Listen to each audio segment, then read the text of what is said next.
नमस्कार दोस्तों, yoga life AC में आपका स्वागत है। हम जिस विषय पर आज चर्चा करने जा रहे हैं वो है भारतीय दर्शन और आधुनिक विज्ञान। मैं एक विज्ञान का विद्यार्थी हूँ, साथ ही साथ मैं योगा का भी विद्यार्थी हूँ। तो अपने उन दोनों ज्ञान और शिक्षा के माध्यम से मैं आपसे भारतीय दर्शन और आधुनिक विज्ञान के संबंध में कुछ समानताओं पर चर्चा कर रहा हूँ। आशा है आपको ये पसंद आए। दोस्तों, आप जानते ही हैं कि भारतीय दर्शन, जो कि अनेक वैज्ञानिक सिद्धांतों को प्रतिपादित करता है, विश्व के प्राचीनतम दर्शनों में से एक है। हमारे ऋषि महर्षियों को अगर हम उस समय के वैज्ञानिक कहें तो यह गलत नहीं होगा, परंतु आधुनिकता की दौड़ में हम स्वयं को विकसित कहलाने के लिए हमने अपने उस प्राचीन दर्शन को किनारे कर दिया, जबकि वो एक महान वैज्ञानिक दर्शन था। अगर हम उस भारतीय वैज्ञानिक दर्शन को समझकर उसका सहारा अनेक आधुनिक विज्ञान के विकास में लेते तो हम भारतीय दर्शन के गूढ़ ज्ञान की सहायता से विज्ञान के नए आयामों को प्राप्त कर सकते थे। इसी विषय पर हम एक छोटी सी चर्चा करते हैं। पहला हमारा जो शब्द है वो है आधुनिक विज्ञान का मैटर। हमारा आधुनिक विज्ञान कहता है कि हर मैटर का निर्माण एटम या परमाणु से हुआ। वैसे तो परमाणु शब्द आज से हमारा जो बीसी है उससे 500 वर्ष पूर्व महर्षि कणाद ने दे दिया था। परमाणु शब्द भी महर्षि कणाद ने 500 बीसी में दिया था। और एटम वर्ड जो हमारा आता है कि जो आधुनिक विज्ञान है उसने यह परिकल्पना की मैटर एटम से बना है 18वीं शताब्दी में दी।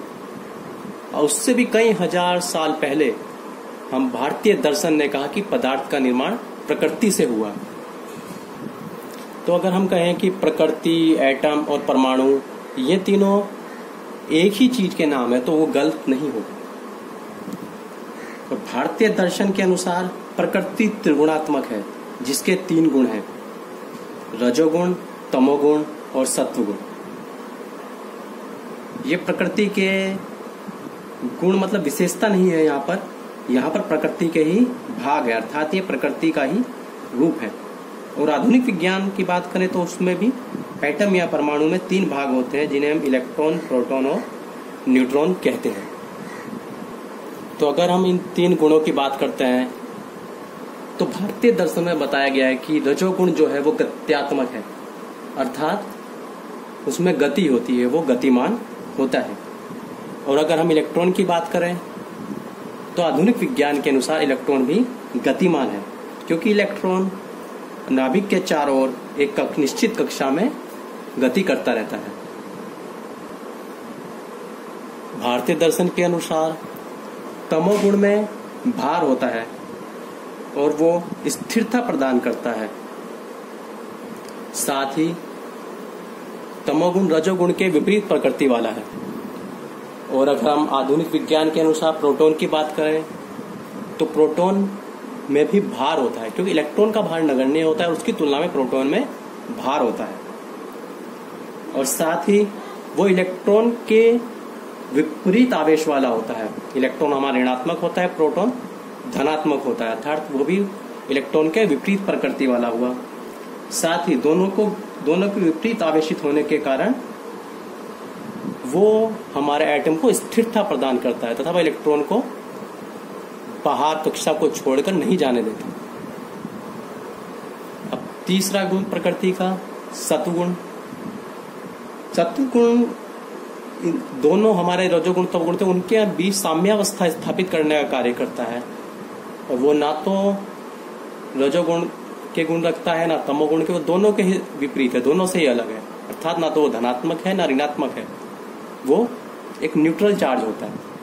इसी प्रकार अगर हम न्यूट्रॉन की बात करें तो न्यूट्रॉन भी न्यूट्रल होता है, ना तो पॉजिटिव होता है ना निगेटिव होता है।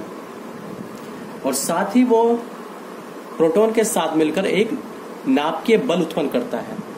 वही नाभिकीय बल है जो प्रोटॉन को नाभिक में बांधे रखता है और साथ साथ इलेक्ट्रॉन को विपरीत आवेशित होने के बाद भी प्रोटॉन के प्रति आकर्षित होकर उससे टकराने से बचाता है। अर्थात जो न्यूट्रॉन है हमारा, वो साम्य अवस्था को बनाए रखता है। इलेक्ट्रॉन प्रोटॉन की विपरीत आवेशों के बावजूद भी उन्हें एक दूसरे की ओर आकर्षित होकर टकराने नहीं देता। भारतीय दर्शन एक और बात कहता है, उसके अनुसार प्रकृति स्वयं कुछ नहीं करती जब तक कि वो पुरुष के संपर्क में न आए, तब तक वो सृष्टि का निर्माण नहीं करती। अर्थात पुरुष के संपर्क में आने पर ही उसकी साम्यावस्था भंग होती है और वो किसी पदार्थ या सृष्टि का निर्माण करती है। अब हम आते हैं आधुनिक विज्ञान पर। अभी 2013 में एक बहुत बड़ा एक्सपेरिमेंट हुआ जिसका निष्कर्ष निकला कि इलेक्ट्रॉन प्रोटॉन के अलावा भी एक ऐसा तत्व है जो एटम्स को आपस में बांधने का काम करता है, उन्हें जोड़कर अणुओं को जन्म देने का काम करता है और पदार्थ के निर्माण के पीछे वो तत्व है। और हमारे आधुनिक विज्ञान ने उस तत्व को नाम दिया हिग्स बोसान। ये हिग्स बोसान उसी तरह परमाणु को पदार्थ का रूप ग्रहण करने में सहायक है जैसे पुरुष प्रकृति को। तो अगर हम कहें कि ये पुरुष और हिग्स बोसान दोनों एक ही तत्व के नाम है तो वो गलत नहीं होगा। भारतीय दर्शन में पुरुष जो है आत्मा को कहा गया है, अर्थात वहां पर आत्मा का नाम ही पुरुष है। ठीक है। और आत्मा जो होती है हमारी, वो कहा जाता है कि वो परमात्मा का अंश है। परमात्मा यानी कि ईश्वर का अंश है। और हम आते हैं आधुनिक विज्ञान पर। आधुनिक विज्ञान में भी हिग्स बोसान जो नया पार्टिकल बना है उसे क्या कहा गया है? God particle. ठीक है। गॉड पार्टिकल का मतलब क्या होता है? ईश्वर का अंश। तो अब इन सब चीजों को देखने के बाद क्या हमें ये समझ नहीं आता कि ये सब सिमिलरिटी कैसे हो सकती है? क्या ये महज एक इत्तेफाक है, या जो आज आधुनिक विज्ञान जान रहा है वो हमारे ऋषि मुनि पहले से जानते थे, जिसे उन्होंने भारतीय दर्शन में समझाने का प्रयास किया? तो अब सोचने वाली बात यह है कि ऐसा क्या था उनके पास जो वो उन तथ्यों को भी जानते थे जिसे आधुनिक विज्ञान जानने का प्रयास कर रहा है। तो क्यों ना हम कहें कि उस समय का विज्ञान आज से बहुत ज्यादा विकसित था, परंतु अपनी अज्ञानता के कारण हम इस दर्शन को अवैज्ञानिक समझकर नकार देते थे, जबकि आवश्यकता है भारतीय दर्शन के उन सिद्धांतों पर शोध करने की, ताकि हम उस महान ज्ञान के द्वारा आज के विज्ञान को और अधिक विकसित कर सकें। साथ ही हमें इस बात को भी जानना होगा कि आखिर वो इतना ये गूढ़ ज्ञान कहाँ से लाते थे? आखिर उनके पास ऐसी कौन सी तकनीक थी जिससे उन्हें ये गूढ़ ज्ञान प्राप्त होता था? तो उस विषय पर हम आगे के अपने किसी वीडियो में चर्चा करेंगे। अब तक के लिए धन्यवाद। अगर आपको अच्छा लगा हो तो इस वीडियो को ज्यादा से ज्यादा शेयर करें तथा भारतीय दर्शन के इस महान गूढ़ विज्ञान को अधिक से अधिक लोगों तक पहुंचाएं। धन्यवाद।